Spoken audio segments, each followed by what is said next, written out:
Diego Loizaga pinalayas ang sariling anak, ang nanay nito para sa ibang babae.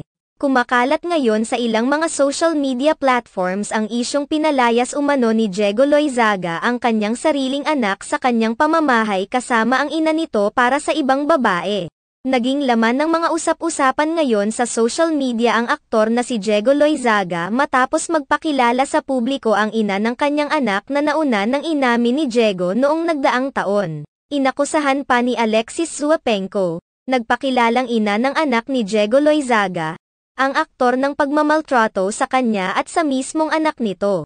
Sa sunod-sunod na Instagram post ni Alexis, inilahad niya ang pamimilit ni Diego Loizaga na paalisan siya kasama ang kanilang anak para sa isang babae. Nagkaroon naman ng hint ang ilang mga netizens sa kung sino ang babaeng tinutukoy ni Alexis Zuapeng nang itag niya sa kanyang post ang babaeng si Cecile Mendoza.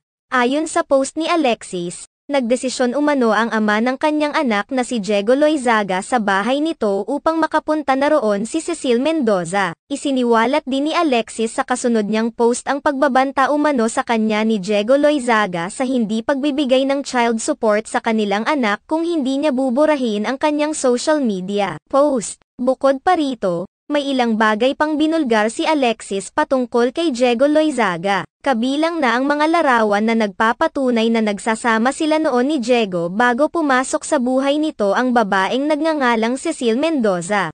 Matatandaan na ikinagulat noon ng mga netizens ang biglaang pag-amin ni Diego Loizaga na mayroon na siyang anak sa hindi niya ipinakilalang babae noon dahil na rin sa kagustuhan nito na malayo sa showbiz. Inamin din naman ni Diego na magkasama nilang inaalagaan ang bata na malayo sa mata ng publiko at showbiz upang magkaroon ito ng tahimik na buhay.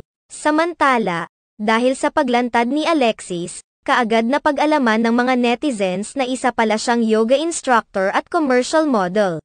Sa ngayon ay hindi pa naglalabas ng pahayag si Diego Loizaga hinggil sa mga paratang sa kanya ni Alexis.